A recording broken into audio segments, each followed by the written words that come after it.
Bienvenidos y bienvenidas a Anatomía de un libro. Soy Lisbeth Alvarado, jefa del Fondo Editorial Cayetano, y hoy tengo el placer de estar con un amigo, con el biólogo Hugo Flores Liñán, quien además es profesor en la Facultad de Ciencias y Ingeniería de la Universidad Peruana Cayetano Heredia. Bienvenido, Hugo. Un placer poder estar contigo hoy. ¿Cómo estás, Libre? Muchísimas gracias. Gracias por la invitación.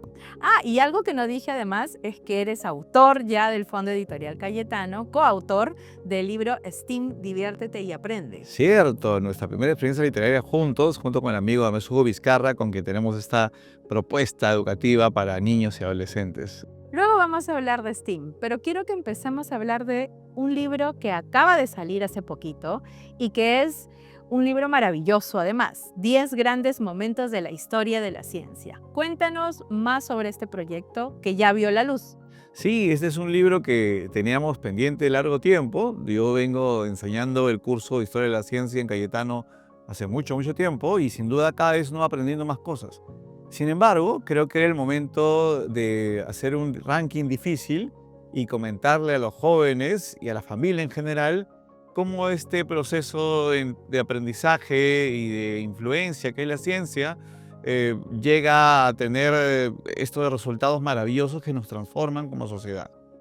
Cuéntanos, tú nos dices que es básicamente para jóvenes, para adolescentes, este es el público principal. Yo lo veo realmente para toda la familia, todo aquel que quiere conocer cómo la ciencia ha ido transformando a nuestro querido planeta, va a poder encontrar ahí varias cosas, pero sobre todo va a encontrar ahí a personas, ¿no? Los científicos son personas que tienen problemas, que tienen algunos fracasos, que migran, que tienen que hacer experimentos 1, 2, 3 veces, que tienen éxito y en ese camino logran experiencias y resultados que solucionan problemas. Porque todo científico que está narrado, físico, biólogo, químico, médico en el texto, ha intentado y ha logrado resolver junto con otros problemas de la sociedad y del entorno. Y eso quiero que lo vea la gente. ¿Y por qué 10? ¿Por qué no 5? ¿Por qué no 15? No me digas que es una decisión editorial porque me voy a tener mal. Bueno, te iba a decir eso, pero realmente pues, digamos que es un número acorde a intentar resumir. Sin embargo, sinceramente puede haber sido 15, 20, pero siento que 10 es un ranking bastante clásico que nos permite hacer un esfuerzo de buscar aquellos personajes, pero más que personajes, momentos, cumbres de la ciencia, donde además, y eso quiero resaltar, ¿no? Que las personas comprendamos juntos que el encontrar el resultado, por ejemplo, en la penicilina, no fue el evento de uno, es un evento de varios que van trabajando en conjunto, como la ciencia misma, hasta que hay una persona que logra cerrar el proceso, por lo menos en ese momento. Quiero que me cuentes y que nos cuentes a todos los que nos están viendo en este momento. Tú mencionas algo en el libro que a mí me hizo recordar efectivamente mis clases en el colegio. Y nos hablas de Mendel, además. Nos dices que todos prácticamente hemos hecho ese experimento de usar el algodón y algunas semillitas y ver crecer, ¿cierto? Cuéntanos un poco más sobre Cierto. eso. Más de uno en el cole. Yo tenía, como todos, una profesora encantadora que nos hacía buscar el algodón, la alverjita y el vasito, y hacíamos la experiencia. Y lo hemos visto crecer. Sin embargo, yo no recuerdo, y creo que nadie, qué fue la alverjita luego de haber crecido. No, pasó seguramente a otro espacio, poco agradable. Sin embargo, Mendel usó la alverjita, pero esperó a que crezca y a que salga la flor. Y utilizó métodos que utilizaban los floristas en su momento para hacer los cruces que ahora todos recordamos cuando recordamos las clases de biología del cole, ¿no? Es decir, una tablita donde hacemos los cruces y que tiene que ver con un trabajo increíble que hizo este personaje, emulando seguramente alguna clase que también como nosotros tuve en primaria, ¿no? Hay otro momento de esta historia de la ciencia que a mí me gusta mucho y que quisiera que profundices un poco más por ahí, que es cómo conocemos el origen de las enfermedades, porque todos nos hemos enfermado en algún momento, pero cómo realmente es que sucede para llegar hasta lo que conocemos actualmente. Así es, durante años han existido diferentes creencias y mitos. Algunos persisten hasta ahora, ¿no? Mi abuelita me decía con todo cariño del mundo, abrígate que te va a dar frío. Y yo me abrigaba porque a la abuelita hay que hacerle caso, ¿no? Sin embargo, es cierto que conocer las enfermedades que ha pasado por diversas ideas, el aire, alguien que te ve con poco cariño, y ahí aparecen los amuletos, comenzó a ser sometido a dudas, ¿no? A dudas, hasta que la ciencia llega más o menos en el siglo XIX, una ciencia ya un poco más madura, con un método científico ya contrastado desde el siglo XVI-XVII, y aparecen personajes increíbles como Koch, como Pasteur, que someten a duda una creencia popular, que encuentran similitudes, ¿no? Un personaje como Koch. Koch era un médico rural que caminaba un poco aburrido a veces y encuentra en los granjeros algunas dudas sobre la muerte de sus animales, sobre sus vacas, que tienen una sangre oscura. Y no te puedo contar más porque está en el libro, pero sinceramente es un evento interesante para ver cómo la inspiración aparece. Pasteur decía que el azar solamente está listo para ello una mente preparada. Y eso es lo que ocurre en muchos descubrimientos que hemos visto en el texto.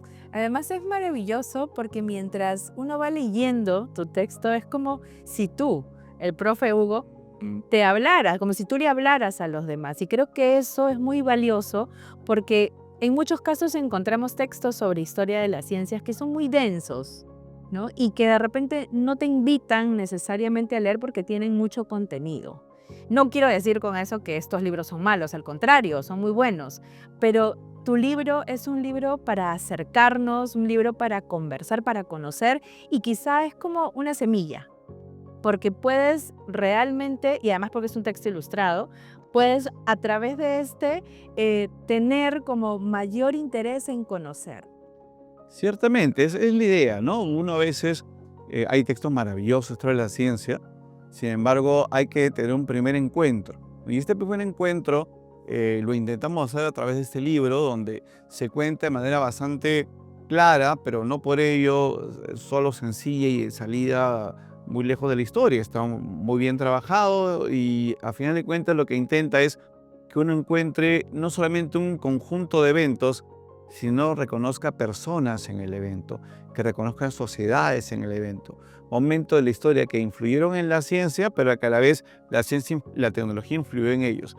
Que recordemos que la ciencia está en muchos espacios, no solo en el siglo XVI, está ahorita aquí en Cayetano, está aquí en muchas partes del mundo resolviendo problemas, tenemos muchos científicos haciéndolo y lo que queremos a través de este libro es que se reconozca el trabajo de muchos científicas y científicos que han laborado durante tantos años. Cuéntanos ahora, que algo que también me gusta mucho a mí, porque me has hecho pensar y me has hecho recordar muchas cosas que he aprendido durante muchos años, el tema de la pasteurización, que también me parece maravillosa esa historia. ¿Nos las puedes comentar? Claro que sí, bueno, Louis Pasteur hace mucho tiempo es, para mi gusto, más personal, es uno de mis ídolos personales. Louis Pasteur es un personaje que es el símbolo de muchas cosas, ¿no? Louis Pasteur tuvo una enfermedad que diezmó su salud, tuvo una parálisis que afectó medio cuerpo, y a pesar de ello siguió estudiando, investigando, y tenía una personalidad muy típica. La pasteurización fue el resultado de un proyecto que tuvo él con los vinos. Actualmente uno toma leche pasteurizada, una leche que tiene varias semanas o meses de haber sido colectada y la tomamos con toda la confianza del mundo. Este evento lo descubre Louis Pasteur trabajando con vinos, ¿no? Intentando hacer que estos vinos no se malogren y no terminen siendo vinagre, y que los vinos de Francia habían tenido un pequeño revés en su sabor debido a procesos de contaminación. Louis Pasteur somete a una pasteurización, como se llama ahora, rápida en ese momento, y además que no afecta ni el sabor ni el color.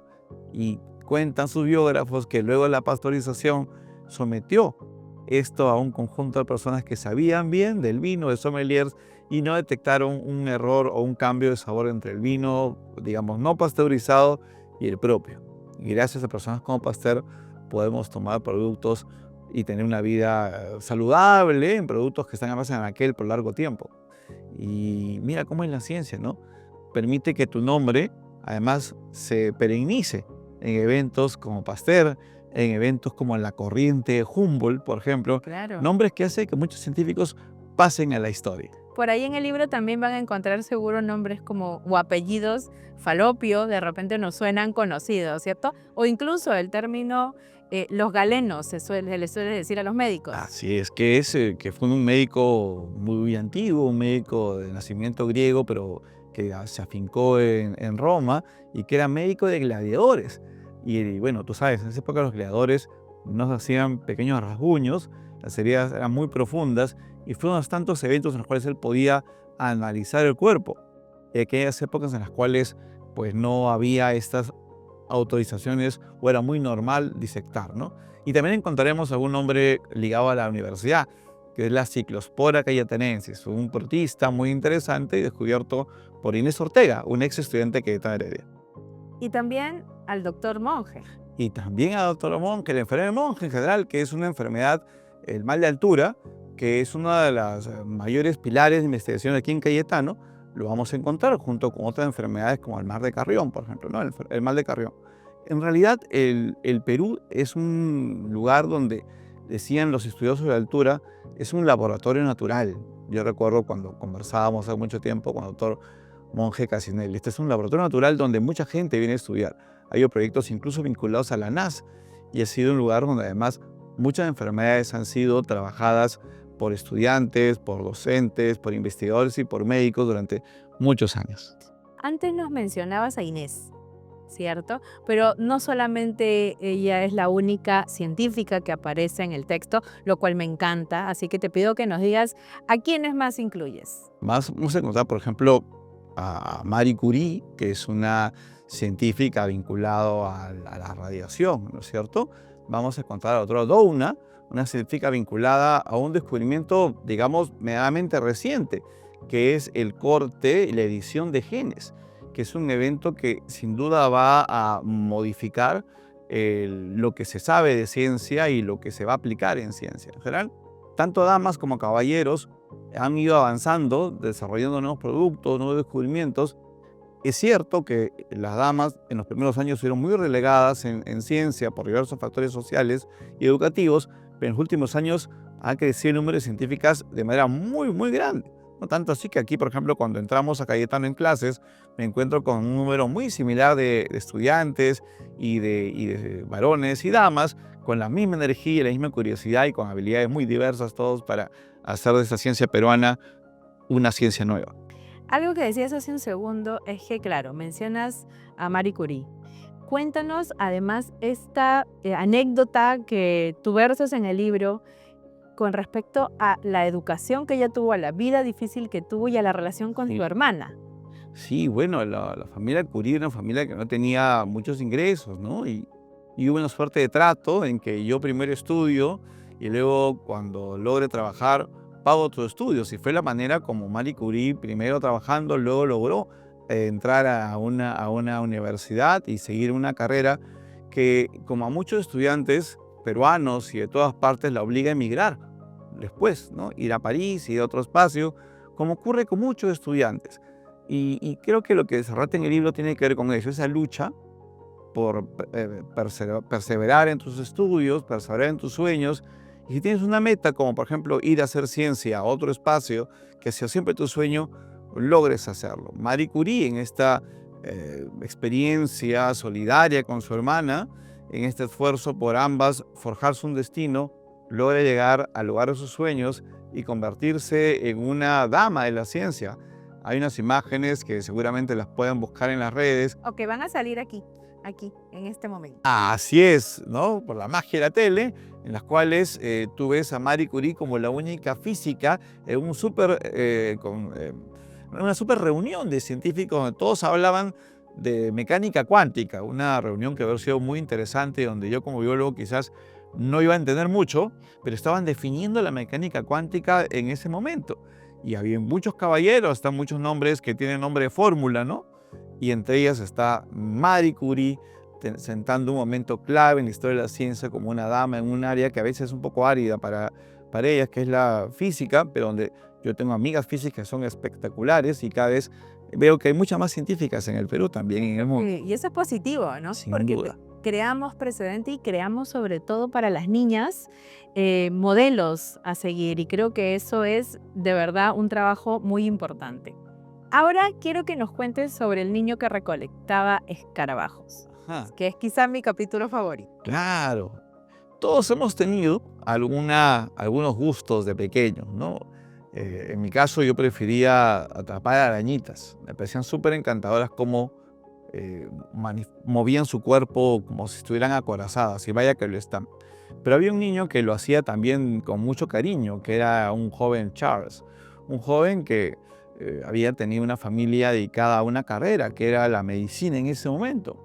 Algo que quizás con el tiempo él no quería mucho realmente. Sin embargo, él, como buen niño curioso, colectaba esos pequeños seres brillantes llamados escarabajos, oscuros, opacos, o muy blancos, y los colectaba con mucho cariño. Bueno, allá en Inglaterra la diversidad de escarabajos no es tan grande como uno podría sospechar en otros lugares más tropicales. Pero a pesar de ello, él lo hacía con mucho cariño, tanto que así que un buen día, dicen sus biógrafos, que encontró uno muy bonito, lo puso en su mano, encontró otro, lo puso en su mano, y encontró luego uno tercero mucho más bonito aún. Y como no tenía dónde guardarlo, puso el escarabajo en su boca y cuando iba a atrapar al nuevo, el escarabajo se defendió y emitió algunos sabores poco agradables, y el buen Darwin liberó a todos los escarabajos a la vez. Muchos años después, 30 años después más o menos, Darwin visitó los trópicos de América. Y ahí sí sabía este niño ya mucho más grande, pero igual de curioso, que debía llevar muchos envases. En el Museo de Darwin hay una nota muy interesante donde tiene él cerca de 50 de estos insectos tan interesantes, y en su diario dice, ¿no? Hoy colecté 28 especies nuevas, y eso que no tenía interés en colectarlas, ¿no? Esta diversidad a la que se enfrenta Darwin termina siendo quizás la felicidad de aquel niño tan pequeñito que colectaba en su nativa Inglaterra escarabajos, y encuentra en el mundo una diversidad que lo abruma y que lo lleva a pensar que esta diversidad tiene un proceso, que es la evolución. Hugo, el tiempo es cruel y se nos va acabando, pero no quiero terminar sin que antes nos cuentes sobre los talleres STEAM. Sí, justo esta semana están empezando los talleres STEAM para niñas y niños de todas las edades, de 6 hasta 16 años, en las sedes de Cayetano Heredia, aquí en San Martín de Porres o aquí en Miraflores. Y lo que queremos es con ellos despertar esa curiosidad, no intentar memorizar, sino despertar habilidades de ser curioso, de preguntar, de indagar, de trabajar en equipo, de llegar a acuerdos, de tener consensos, de reconocer los problemas de la sociedad peruana y del ambiente. Solo así, estoy seguro, conseguiremos jóvenes, niñas, jóvenes y futuros ciudadanos que se preocupen por un Perú mejor y por un mundo mucho más hermoso. ¿Y dónde pueden encontrar información sobre los talleres? Lo pueden encontrar en nuestras redes sociales de Diviértete Aprende UPCH y en las redes sociales de la Universidad Peruana Cayetano Heredia. Gracias, Hugo. Siempre es un gusto hablar contigo. Muchas gracias, Lisbeth. Ya saben, amigos y amigas, si quieren conocer más sobre la historia de la ciencia, pero sobre todo sobre sus personajes más importantes, tienen que leer 10 grandes momentos de la historia de la ciencia de Hugo Flores, publicado por nuestro fondo editorial. Y ya saben, lean mucho, lean poco, pero lean.